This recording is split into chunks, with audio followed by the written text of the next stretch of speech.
თქვენ გსურთ იყოთ დაცული. ჩვენ გირჩევთ რა არის ამისთვის საჭირო. ჩვენ საუბრობთ კანონზე. ყოველ ოთხშაბათს 13 საათსა და 10 წუთზე ეთერში კანონის დროა. თქვენს პრობლემებს პროფესიონალ იურისტებთან ერთად განიხილავს ჟურნალისტი თამარ აბრამიშვილი. კანონის დროა.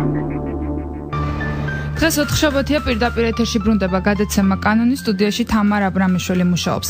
რა ფუნქცია აქვს დანაშაულის პრევენციის ცენტრს, როგორ ხდება კანონდარღვევის აღმოფხვრა და რა ხდება მაშინ, როცა ადამიანს დანაშაული უკვე ჩადენილი აქვს. გადაცემა კანონის სტუმარი დღეს დანაშაულის პრევენციის ცენტრის დირექტორი ჯონი კვინიკაძეა და მსმენელს შეუძლიათ დარეკოს ტელეფონის ნომრებზე 292 11 88 292 11 99 ან მოგწეროს შეკითხვა Facebook-ის გვერდზე კანონი რადიო იმედი, ასევე გამოვაგზავნეთ მოკლე ტექსტური შეტყობინება ნომერზე 9778, SMS გზავნილის ღირებულება შედგენს თქვენი მობილური ოპერატორის სტანდარტულ ფასს.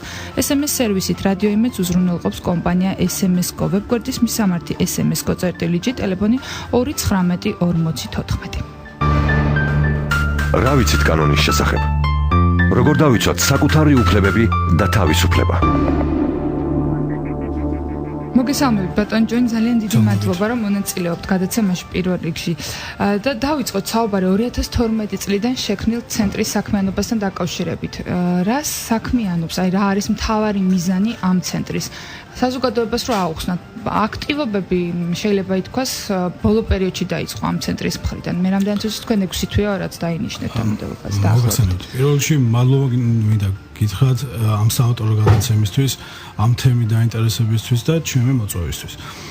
დანაშაულის პრევენციის ცენტრი იუსტიციის სამინისტროს საჯარო სამართლის იურიდიული პირია 2012 წლის სექტემბერში შეიქმნა.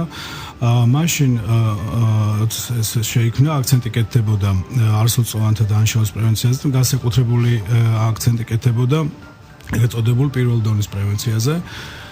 ეს ლიდერთა სახლის პროგრამა იყო, ეს გართობითი კულტურულ საგანმანათლებლო ღონისძიებები ტარდებოდა. 2012 წლის დეკემბერში უკვე ხელისუფლების შეცვლის შემდეგ იუსტიციის დღევანდელმა მინისტრმა დანაშაულის პრევენციის ცენტრში შექმნა და ამოქმედა პროგრამა, რომელიც დღეს უკვე ჩვენი წამყვანი ძირითადი პროგრამა, ეს არის ყოფილ პატიმართა რეაბილიტაციის და რესოციალიზაციის პროგრამა. ამ პროგრამის შექმნის საჭიროება გაჩნდა მას შემდეგ, რაც პოლიტიკურ დონეზე იქნა მიღებული გადაწყვეტილება მასშტაბური ამნისტიის შესახებ. გარდა ამისა, იცით თქვენ რომ სისხლამართლის კანონმდებლობის ლიბერალიზაცია მოხდა, ანუ მოსაოდნელი იყო დიდი რაოდენობით ყოფილი პატიმრების თავისუფლებაზე გამოშვება. შესაბამისად, სახელმწიფო ამას უნდა შეხვედრიყო, დახვედრილიყო. გაითვალა ის რისკები, რაც ახდა. შესაბამისად, შექმნა ეს პროგრამა.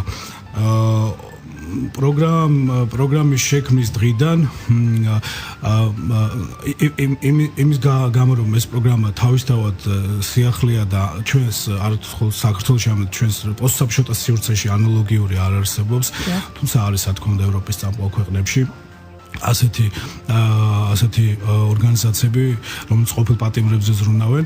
ჩვენ შემთხვევაში უნებრივია საწყისი ნაბიჯები ძნელად იდგმებოდა, უამრავი შეცდომა იყო დაშვებული. ნულოვანი ტოლერანტობის პოლიტიკა იყო, სანამ ქართული ოცნება მოვიდოდა ხელისუფლებაში, მანამდე იყო დაანონსებული და პრინციპში ხორციელდებოდა კიდეც ეს. აი როგორ მუშაობდა ამ მიმართულებით, როდესაც ერთის მხრივ აღმასრულებელი ხელისუფლება ნულოვან ტოლერანტობას აცხადებს კრიმინალთან და მეორეს მხრივ თუნდაც იქნება მსგავსი ორგანიზაცია და დაწესებულება. ყოფილ პატიმართა რეაბილიტაციის რესურსების ცენტრი შეიქმნა პროგრამა შეიქმნა 2012 წლის დეკემბერში. არჩევნების შემდეგ. მაგრამ მანამდე ხო იყო ცენტრი, რომელსაც ჰქონდა გარკვეული ფუნქციები. მხოლოდ არასრულწლოვნების ორი პროგრამა შემოდიოდა, ორი ძირითადად ეს იყო პირველი დონის პრევენცია ლიდერთა სახლის პროგრამა, რომელიც 14-დან 21 წლამდე ასაკის ბავშვებთან, უბრალოდ როგორც გითხრათ, კულტურულ საგანმანათლებლო სპორტულ ღონისძიებებს ატარებდა. საკმარისი იყო აი ამის კითხვამი და აი ამ მიმართულებით. ერთია რომ დაანონსებული იყო, რომ იყო ცენტრი ორი მიმართულებით, მაგრამ მეორეა სულხა სამიზნეა ხა შედარება შეიძლება ყოფილი პატიმრების რეაბილიტაცია და ის რაც ახლა თქვი და იყო მეორე პროგრამა არასრულწლოვანთა განრდების, რომელიც პილოტურ სახეს ატარებდა და პროკურორები ძალიან ინერტულად იღებდნენ ძალიან რთულად იღებდნენ ამ არასრულწლოვანების განრიდების გაწყვეტილებას ძველი ხელისუფლების დროს. როგორც გითხართ, ეს სტატისტიკური მონაცემები ბატონჯან გაგაწყვეტნებთ, აი რამდენი არასრულწლოვანი განარიდეს ციხეს? 2012-ში, 2010-ში, როცა ეს განრიდების არასრულწლოვანთა განრიდების პროგრამა შეიქმნა, განრიდებული იქნა 2 არასრულწლოვანი. 2011-ში 80. 12-ში ეს ციფრი გაიზარდა, მაგრამ 2013-ში და ეს უკვე პოლიტიკური ნება ხელისუფლების პროკურორების დამოკიდებულება შეიცვალა, ზოგადად უფრო ლიბერალური მიდგომა გამეფდა, ასე ვთქვათ, სამართლის სფეროში და აი ბოლო 2 წლის განმავლობაში საერთო მაჩვენებელი განრიდებული არასრულწლოვნების გაიზარდა 652-მდე. ანუ ამუშავდა რეალურად. 652-მდე უკაცრავად. ეს არის 2 დღის წინანდელი მონაცემები. დიახ, რასაკვირველია, აი 650 როგორც ვთქვათ 2010 წლიდან არის არასრულწლოვანი განრიდების პროგრამა. ამ 652-დან 3/4 მოდის ბოლო 2 წელიწადზე. ესეც ალბათ მრავლისქმელი ფაქტია. მაგრამ დაუბრუნდეთ ჩვენს პატიმართა რეაბილიტაცია რესურსის პროგრამას. რთულად იდგავდა ფეხს, იყო რაღაც შეცდომები. დღეს შეიძლება ითქვას უფრო ვთქვათ მასშტაბური სახე მიეცა ამ პროგრამას. ყავს 17 სოციალური მუშაკი, ყავს ჩვენი იურისტი, ფსიქოლოგი, გვაქვს ურთიერთობა სხვადასხვა სამთავრობო ორგანიზაციებთან, რომლებსაც უგზავნით ყოფილ პატიმრებსაც სჭირდება ფსიქიატრიული დახმარება, გვაქვს პროფესიული გადამზადების კურსები და რაც გვაქვს ჯანმრთელობის ჯანდაცვის პროგრამები და რაც ერთ-ერთი ყველაზე მთავარია ზრდასრული ყოფილი პატიმრისთვის ვეხმარებით დასაქმებაში. რამდენად ხშირად მოგმართავენ და არის თუ არა რამე განსაზღვრული რაოდენობა, აი დავუშვათ ამ ადამიანს, რამე კრიტერიუმი თუ არსებობს, ვისაც ეხმარებით? გნებავთ 2 სიტყვით კონცეფციას ამ პროგრამის. ჩვენ მუშაობას ვიწყებთ ყოფილ პატიმრებთან ციხეში. სანამ ისინი დატოვებენ საპატიმრო დაწესებულებას. 3 თვის ადრე ჩვენი სოციალური მუშაკი ხვდება მათ და განმარტავს ჩვენი პროგრამის შესაძლებლობების შესახებ. ვაწვდით ბროშურებს, უხსნით, ვიგებთ მათ საჭიროებებს. ბუნებრივია, ყველა არ თანხდება პროგრამაში ჩართვაზე, სხვადასხვა მიზეზის გამო, ზოგი თვლის რომ არ ჭირდება არავის დახმარება, ზოგს აქვს უნდობლობა ჯერ კიდევ გამოყოლილი სახელმწიფო დაწესებულებების მიმართ. მაგრამ დიდი ნაწილი მათი, ვისაც ჩვენი შევხვდებით, ერთვება. 900-ზე მეტი პატიმარი უკვე ყოფილი პატიმარი ჩაერთო ჩვენს პროგრამაში. სხვადასხვა ტიპის სერვისები მიიღო ჩვენგან, დაწყებული ფსიქიკური და ფიზიკური ჯანმრთელობის პრობლემის მოგვარებით, რითიც პრინციპში იწყება ჩვენი რეაბილიტაციის გეგმა. ალბათ ესეთი სახის. დიახ, ანუ პირველად როდესაც ჩვენთან მოდის ყოფილი პატიმარი, მას ხვდება სოციალური მუშაკი, არაერთხელ ხვდება მისი ოჯახის წევრებს ან ახლო გარემოცვას და ადგენს ეგრეთ წოდებულ ბიოფსიქოსოციალურ პორტრეტს, რის საფუძველზეც იგეგმება მისი რეაბილიტაციის პროგრამა. ინდივიდუალური შერჩევის ინდივიდუალური შერჩევის, ანუ კონკრეტულად რა ტიპის დახმარება ჭირდება ყოფილ პატიმარს. ძირითადად რაც იკვეთება, ეს არის როგორც გითხართ, ფიზიკური და ფსიქიკური ჯანმრთელობის პრობლემების მოგვარება, ასოციალური ქცევის დაძლევა, განსაკუთრებით ვინც უკვე მრავალი წელი იჯდა საპატიმროში, მათ სრული გაუცხოება აქვთ გარემოსთან.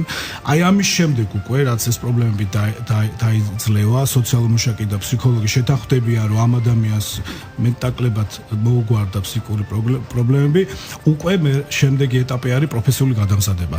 პროფესიული გადამზადების კურსის შერჩევა ხდება ამ ადამიანის წარსული გამოცდილების და განათლების დონის შესაბამისად.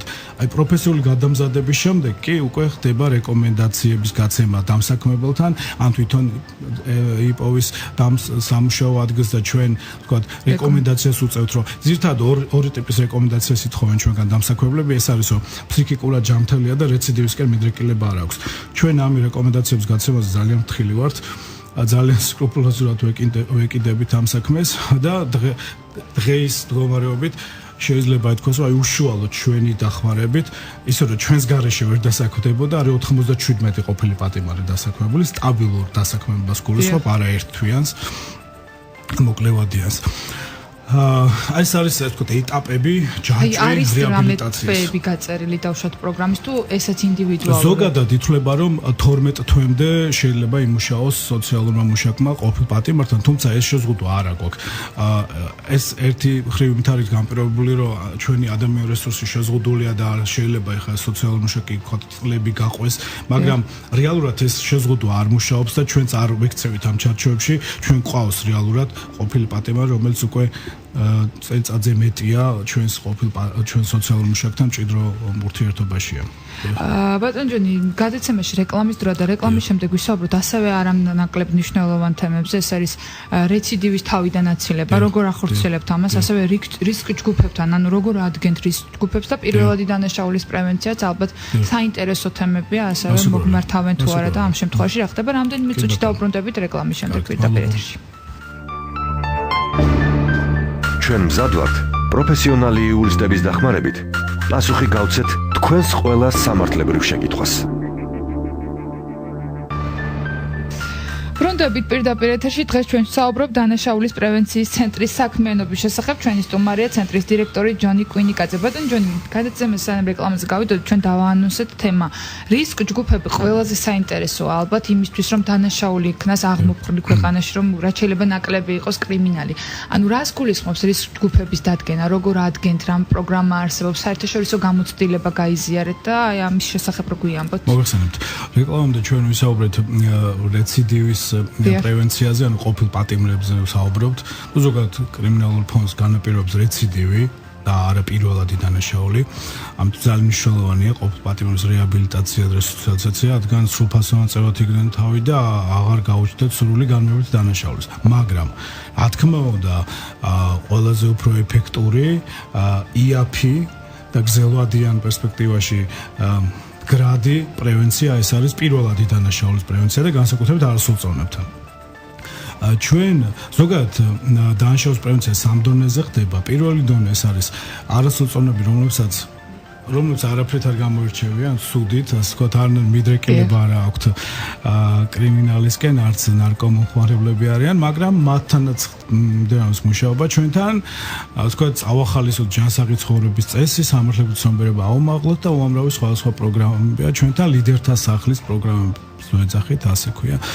მეორე დონის პრევენცია, ეს არის სწორედ თქვენი შეკითხვა, რასაც ეხება, ეს არის რისკ ჯგუფს მიკუთვნებული არასრულწლოვნები. რისკ ჯგუფებთან ასე ვთქვათ სამუშაოდ ჩვენთან ცალკე სამმართველოა შექმნილი, რომელიც გუშინ გახსნილ მედიაციის სახლში განთავსდება. გავბატონ თეასთან ერთად გახსნილ. დიახ.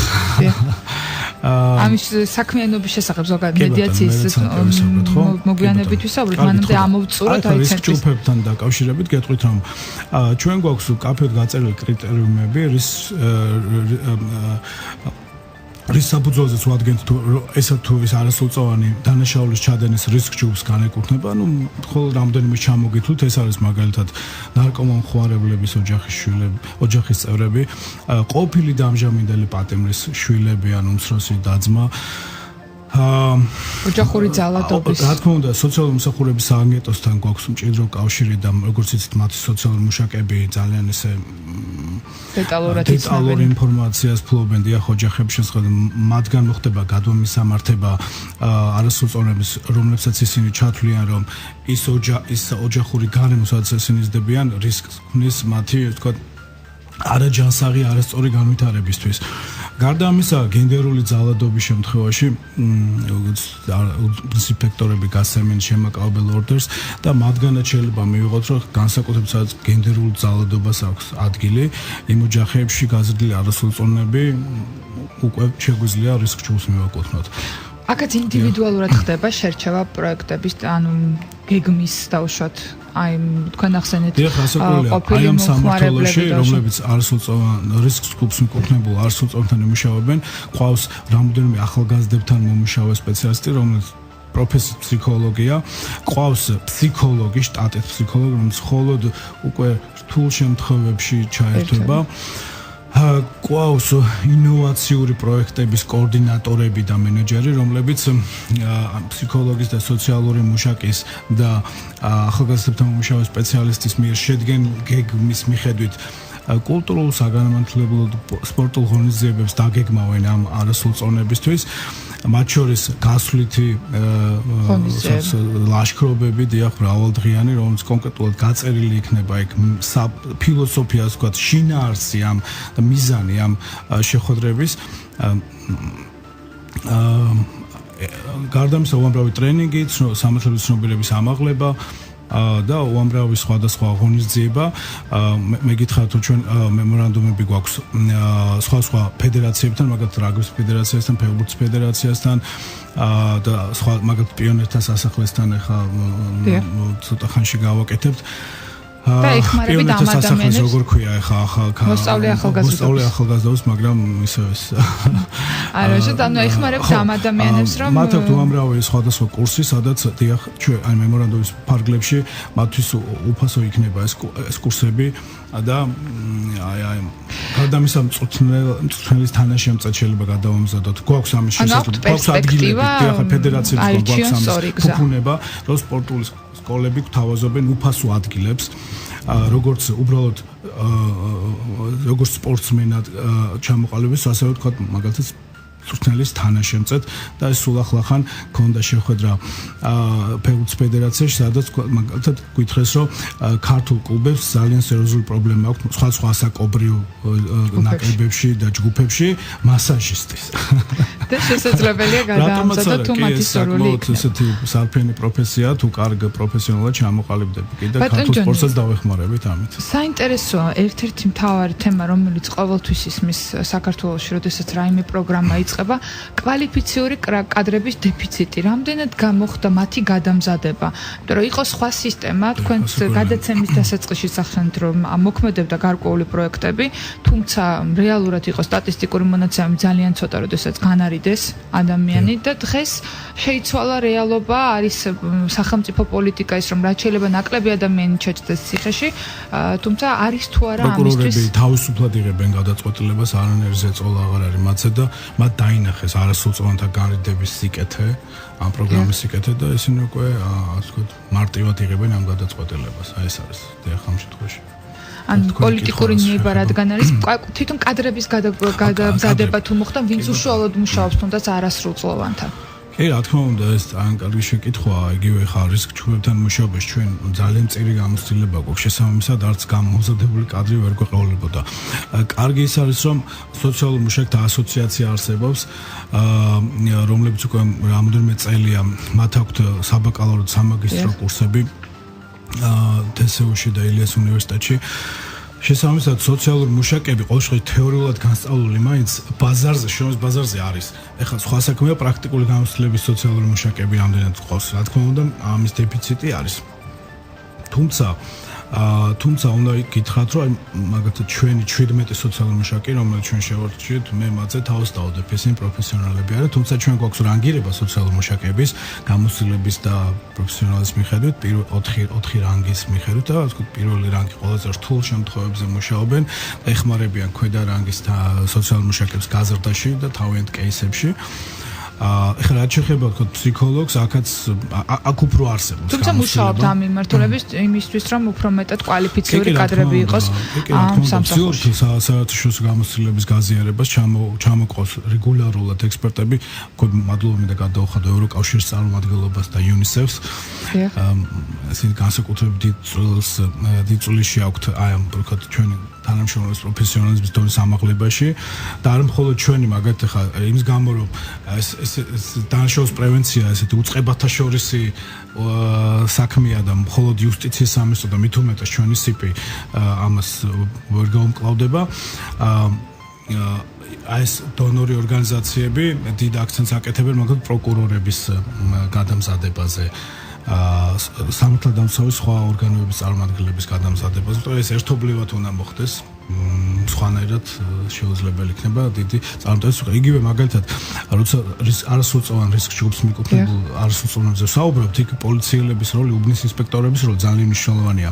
მათ აქვთ ძალიან სრული დეტალური ინფორმაცია აქვთ ამ არასრულწლოვანების შესახებ და მათგანაც მოხდება გადმომისამართება ჩვენთან ამ არასრულწლოვანების. ან კოორდინაცია იქნება სახელმწიფო სტრუქტურაში. მაგალითად, განსაკუთრებით მნიშვნელოვანი ხა ჩვენ არასრულწლოვანებს სისხლის სამართალში 14-დან 18-მდე არის ხო, რადგან 14 წლამდე სისხლის სამართლის პასუხისმგებლობა არ მოქმედებს. მაგრამ უამრავი არასრულწლოვანია, რომელიც 18 წელს მიუღწეველი, რომელიც ჯერ 14 წელს არ გამხდარა, მაგრამ უკვე უამრავი დანაშაული აქვს ჩადენილი.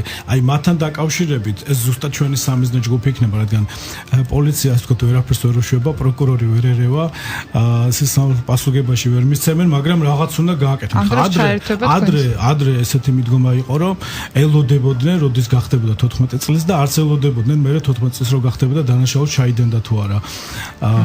დანაშაულს უხსენებდნენ. დიდი ალბათობით არა ძველ დანაშაულს ვერ ჩაიდენდნენ, მაგრამ ნუ ხა პრობლემა არ იყო. ისედაც დაპატიმრება. და დღეს უკვე მიდგომა შეიცვალა და ეს რეფერირების სისტემა პოლიციიდან ჩვენთან რომ მოვარო, ეს ადამიანი არის 11, 12 თუ 13 წელს, მაგრამ უკვე უამრავი დანაშაულის ჩადენა მოასწრო. ძალიან დიდი ალბათობით 14 წელს რო გახდება კი მაშინაც ჩაიდენს. აღარ დაველოდებით იმას, როდის გახდება 14 წლის, უკვე ჩავერევით და ვეცდებით, რომ არ ჩაიდინოს უკვე 14 წლის ასაკში, კი. ამიტომ ამ თანამშრომლობას შინაგან საქმეთა სამინისტროსთან, პროკურატურასთან გადამწყვეტი მნიშვნელობა და განათლების სამინისტროს როლი მინდა გამოყო, ისინი ძალიან ჭირო თანამშრომლობენ ჩვენთან. განსაკუთრებით მინისტრის მოადგილეა გიგაო, რომელთა ჩვენ განსაკუთრებით მჭიდრო კოორდინაცია გვაქვს, ყველანაირად ასე ვთქვათ გახსნილი გვაქვს ხელფეხი, რომ სკოლის მოსწავლეებთან სხვადასხვა ღონისძიებები ჩავატაროთ. ბატონ ჯონ, ჩვენ გადაცემის დასაწყისში დავანონსეთ მედიაციის სახლი, რომელიც ქალბატონ თეასთან ერთად გახსენეთ. ზოგადად რა ფუნქცია აქვს ამ მედიაციის სახლს? ძალიან ბევრი ფუნქცია აქვს, მრავალმხრივია და აი თავარი რა არის, ვის მიღწევას? ზოგადად ახალი მიმართულებაა საქართველოში, ჩვენი იუსტიციის მინისტრი ძალიან დიდ როლს ანიჭებს ამის განვითარებას. გუშინ უცხოელ სტუმრებთან შეხვედრისას მან იხუმრა კიდევაც, რომ მათ შესთავაზეს, რომ აი ავსტრიული მოდელი ჯობია, არა ნორვეგიული ჯობია, ამერიკის საელჩოს წარმომადგენელმა თქვა, რომ შტატებშია უფრო განვითარებული და მოდი შტატების მაგალითი გადმოიღეთ. და ჩვენმა მინისტრმა უთხრა, რომ ჯერ ერთი ყველა ქვეყანა თავის ტრადიციებს უნდა ეფუძნებოს და ჩვენ გვაქვს სვანური ტრადიცია მედიაციის და შეიძლება სვანური ტრადიციაც გავიზიაროთ და ყოველ შემთხვევაში რაღაც ელემენტები დავიღოთ კიდევაც და შეიძლება რაღაც მიქსი გავაკეთოთ ევროპული და ჩვენი ქართული ტრადიციული გამოსწრებების. ეხლა რაც შეეხება მედიაციის სახლს, პირველ რიგში აქ იქნება განრიდებულ არასრულწლოვანსა და დაზარალებულ შორის მედიაცია. ანუ რა თქმა უნდა ყველა დანაშაულის შემთხვევაში, რასაც არასრულწლოვანი ჩადის და განვარიდებთ სამართლებრივ პასუხისმგებლობას, იქ ყველა დანაშაულში დაზარალებული არ მონაწილეობს, შეიძლება იყოს ისეთი დანაშაული, სადაც დაზარალებული არ მონაწილეობს, მაგრამ სადაც მონაწილეობს, იქ სასურველია, რომ დაზარალებულსა და დამნაშავეს შორის მოხდეს მედიაცია. თუ ჭირდება დაზარალებულმა ვერაფერს ვერ გააკეთებთ ამ შემთხვევაში მედიაციის სამსახური, გარდა იმისა, რომ მოლაპარაკებებში შეუწყოთ ხელი. დაზარალებულმა ხო პროკურორის დისკრეცია. ანუ აქ არის უკვე მნიშვნელობა არ აქვს დაზარალებული უჩივლებს თუ არა. პროკურორის დისკრეცია ოღონდ იმ შემთხვევაში თუ ეს არის არასრულწლოვანი და თუ პირველად ჩაიდინა დანაშაული და თუ ჩაიდინა ნაკლებად მძიმე დანაშაული, ნუ მძიმეზე ვრცელდება ჯგუფურობის გამო მძიმდება, მაგრამ ძირითადად ნაკლებად მძიმე დანაშაულზე, აი თუ ამ პირობებს აკმაყოფილებს, პროკურორს შეუძლია თავისი დისკრეციული უფლება განარიდოს არასრულწლოვანი. თუმცა თუ არ აკმაყოფილებს ამ კრიტერიუმებს, აქ არის უკვე განსაკუთრებით მნიშვნელოვანი თქვენი როლი. აქ ჩვენ ვერაფერს ვერ ვიზავთ, თუ უკვე ჩაიდინა დანაშაული და მეორე დანაშაულია, ან სხვა რაიმე კრიტერიუმი თუ ამას ვერ აკმაყოფილებს, უკვე პროკურორი დაიწყებს სისხლის სამართლებრივ დევნას და ან პირობითი სასჯელი შეეფარდება, ან საპატიმროში. ამ შემთხვევაში ჩვენ ვერაფერს ვეღარ ვიზავთ სამწუხაროდ.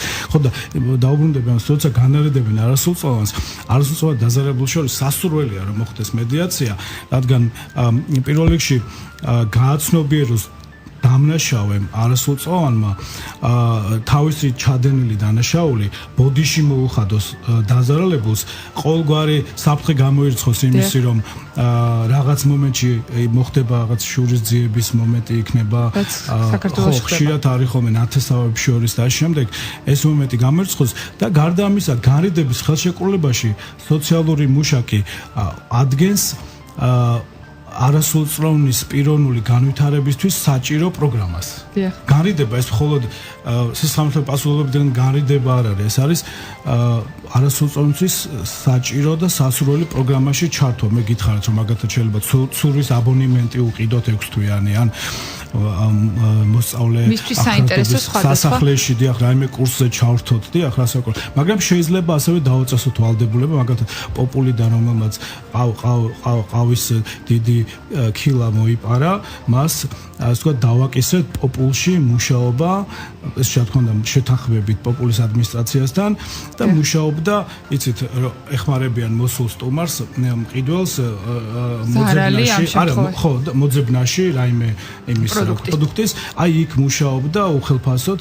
მე უკვე ხელფასიც დაუნიშნეთ, აი ამ დაგვარი მაგათად კაბელები მოიპარა თელასიდან და თელაში ინკასატორის თანაშემწედ დავაწყებინეთ მუშაობა. ძალიან საინტერესო პროგრამაა, რაზეც თქვენ საუბრობთ. საკმაოდ ვრცელი თემაა და იმედია კიდევ ერთხელ მობრძანდებით სტუდიაში სტუმრად და უკვე კონკრეტულად მედიაციასთან დაკავშირებით ვისაუბროთ, იმიტომ რომ საკმაოდ აქტუალური თემაა ეს ყველაფერი. ძალიან დიდი მადლობა რომ სტუმრობდით გადაცემას, რომ მონაწილეობდით ჩვენს გადაცემაში. მსმენელს კიდევ ერთხელ შევახსენებ, რომ ჩვენი დღევანდელი სტუმარი იყო დანაშაულის პრევენციის ცენტრის დირექტორი ჯონი კვინიკაძე. დაუბრუნდებით მომავალ ოთხშაბათს, მადლობა თქვენ, დაუბრუნდებით მომავალ ოთხშაბათს სხვა თემით და სხვა სტუმართან ერთად. დიდი მადლობა რომ გვისმენთ. რა ვიცით კანონის შესახებ? როგორ დავიცვათ საკუთარი უფლებები და თავისუფლება?